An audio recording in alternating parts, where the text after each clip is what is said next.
জীবনের প্রথম আমি রান ছাড়া ভাত খাইছিলাম কই জানেন? আমার শ্বশুর বাড়িতে।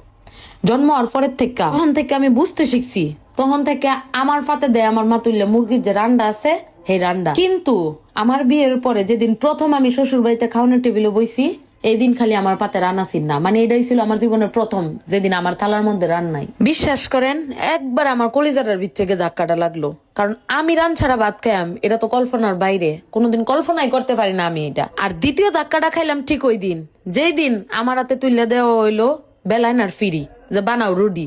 বাপের বাড়ি তিনের কুটাটা হেন লড়াইছি না, আমি হলাম হেরম বেডি, আর এই আমার পরই আমারে কইতাছে আমি বলে বানাইম রুডি। কি গো বেডার বেডি বাপদা শুনি আমার জীবনের কাহিনী জিনা। আমি যে হোর বাড়ি লই ভিডিও বানাই না, অনেক আফু আমার ইনবক্সে অনেক কিছু এর মধ্যে এক আফু আমারে কয় এই ঘটনা যে হ্যাঁ জীবনও কোনো কিছু তাই করছে না, বাহের বাড়ি তখন হোর বাড়িতে এটা করণ লাগে, আমি হেতা লই হেল লাগে একটা ভিডিও বানাইতাম। হে আফু মনে করতেছে হেল লাগে মনে হয় আমি খুব পজিটিভ একটা ভিডিও বানাইম, জীবনও না। আমনে যে আমার ইনবক্সে কইলাই যে আমনে জীবনও বাহের বাড়ির কাম হরছেন না, কিন্তু হোর বাড়িতে কাম হরণ লাগে, আমি তো আমনের দোষ দেখি না, দোষ তো দেখি আমনের আম্মা। বাহের বাড়ির যদি উক্ত আতফাও লড়াইতাইন তে কি তৈ লইলে আতফাও কি কইসা ফিরে গেল গইলে জীবনও না। কিন্তু আপনি যদি একটু কাম করতেন তা আজকে যদি হোর বাড়িতে কোনো কাম করানো লাগতো তে আপনার এরকম ধাক্কা লাগলো নইলে তে আপনার কাছে বিষয়টা খুব সহজ মনে হইলে এর লেগে কই দুষ্টা আপনার আম্মার। আমরা অনেক আম্মারা আছে মনে করে কি আমার শরীরে আমি রানীর মতো বড় করাম, আমার শরীরে আমি অক্ষরে কোনো কাম কুম করতাম দিতাম না, পরের বাইত গিয়া তো আমার শরীর কাম করবোই তে এনো করতো কেরে।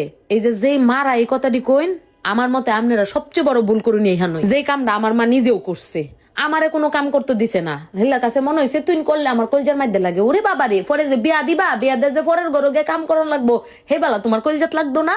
তার চেয়ে তোমার বাইর যদি 2-4টা ফুটবল ম্যাচ শিক্ষা বাদে মানুষের ঘরে যাইতাম, হে বেলা যদি মানুষ আমার কোনো কাম দিত তে আমার আসমান বাইঙ্গ করে মাটি থইরাল নইলে।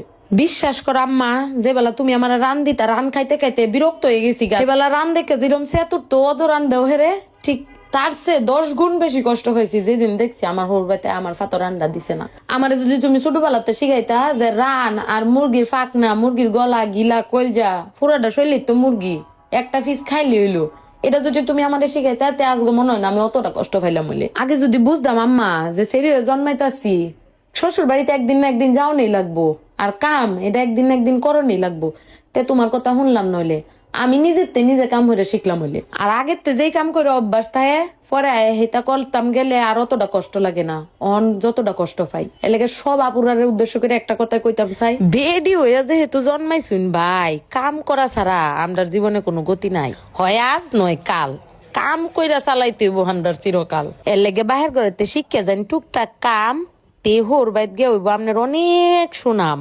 আর মায়ের আরে কই আপনার ঘরে রানী থাকলেও পরে গিয়ে গুটি কুরুনি অন লাগবো, তে দরহারটা কি আগে বাগে অভ্যাস করেন যাতে কলজার ভিতরে গিয়ে যে ছেদ হইয়া আরেকখান কষ্ট বাইরে জায়গা সেটা না হয়। এদিকে সতর্ক থাকবেন সব মায়েরা, তেই দেখবেন সুখী মেয়েরা।